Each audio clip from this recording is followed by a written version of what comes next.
We are back here with another body weight movement. So in the last video, we talked about giving you some body weight movements that you can do at home when you've moved past going just for a walk and you want to put a little bit of strength training in there. This one we're going to talk about push-ups. One of the biggest things with push-ups is people not getting full range of motion. So if you don't go all the way down and up where you're supposed to go and use those muscles and joints the way they're supposed to be used, you don't necessarily get stronger and you potentially could hurt yourself. So we're going to try to give you, some examples of good push-ups and then how you can all actually modify those push-ups so that you can do them at home in your house. So Kale is on this one here helping me. He's going to show us what a good push-up is, and while he's doing that, I'm going to talk about what it has to look like in terms of being mechanically sound. So he's going to go to the ground. So don't do it quite yet, you can go to the ground. When you're in the push-up position, you're going to look at your hands. Lots of people go really wide on their push-ups, and as you can see, that takes me way far away from my body. So midline is down nice and close to my body. The further away I go, the less strong I am, and the more risk I have in terms of hurting myself. So we don't want our hands way out here. So for all you guys that like to go way out, bring your hands in underneath your shoulders. That keeps them so much safer, and then we're going to build lat strength. So not just shoulders, push-ups are not about just shoulders. So yep, we're gonna work our shoulders, we're gonna work our triceps because it's a pushing motion that gets in here. But then the thing that helps us stay upright and nice and strong and our core nice and strong is our lats, so these muscles. And so to get those muscles targeted, we have to have our hands under our shoulders, and then our elbows have to track behind us, not out to the sides of us. You can just look at how incorrect that looks. I'm so far away from midline, whereas here I'm nice and close and I have a great pushing motion.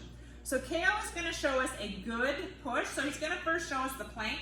So he's going to get in the top of his push-up. So you need to look like this. So you don't want your core sagging down. That means you're not strong enough and you need to pull that up or we're going to pop you off the ground. His feet are together, his hands are under his shoulders. He's going to drop all the way down so that his chest touches the ground, his elbows are behind him, and then he's going to come up. He's going to do 2 more of those for you, and you can see how his body rises together. Perfect. Get on your knees for just a sec. So then he's going to show you what a bad push-up is in terms of not being strong enough. So if I am testing somebody's push-ups up in the gym here, and I'm deciding can they do push-ups on the ground, these are the things that I'm looking for. So if he gets into his push-up position, I'm like, all right, show me a push-up, and he can only go halfway down. So this would be a short push-up, and he goes like this, and then he comes up. So that's a push-up where he's not strong enough, he's not convinced that he can go all the way down, he doesn't have the strength. The next one is, he's not strong enough here. So as he goes down, he loses his core, and he kind of like slithers to the ground and slithers up. So then he doesn't have the core strength to do a push-up, and so we're going to have to elevate him to a surface for that as well. So he's going to show you a couple slithers where his core drops and he kind of pushes himself off the ground. One more time. And so he's lost that plank. Okay, you can pop up. So he's no longer in a plank position. So again, that's not going to help you necessarily get stronger. It's going to get in your lower back, and it's just a good indicator that you're not strong enough in your core. So that doesn't mean we don't do push-ups. And I would prefer, I don't necessarily like people to go to their knees in here. It changes the mechanics of the push-up dramatically. And so I would rather you go and find a surface in your house. In our gym, they find a surface, they elevate themselves and take some body weight off. And that allows them to stay in that plank position so that they can do a good, strong plank position push-up. So the first thing, let's just say you're like really weak, you can't do any of this, it's really hard for you to do. Actually, what we're going to do, we're going to go to the wall and do a wall push-up.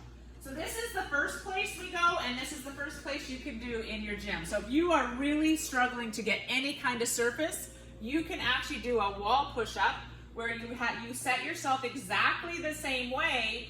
As I come down, I'm going to be in that push-up. So Kale's going to put his hands on the wall like he would a push-up.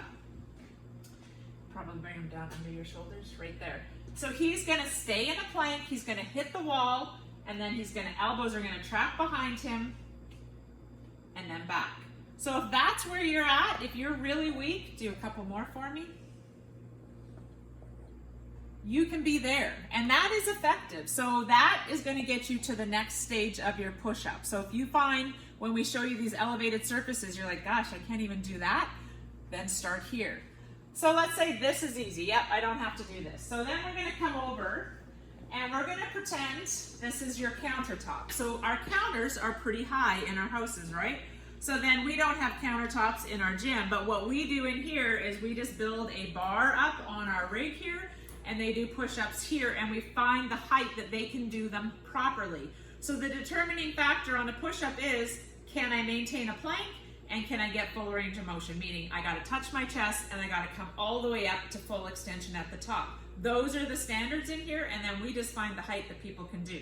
So this is the countertop that would be in your house.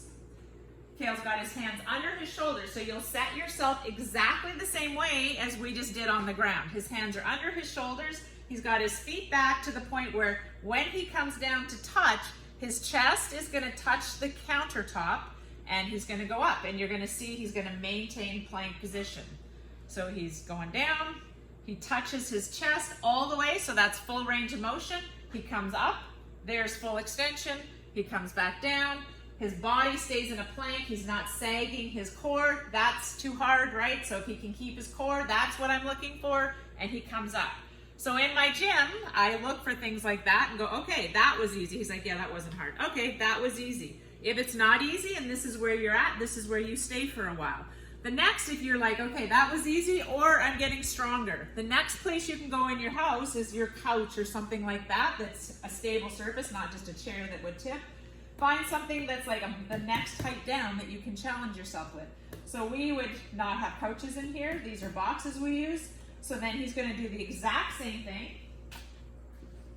Hands are going to be under his shoulders. He's going to be in that plank position. He's going to get full range by touching his chest to the box.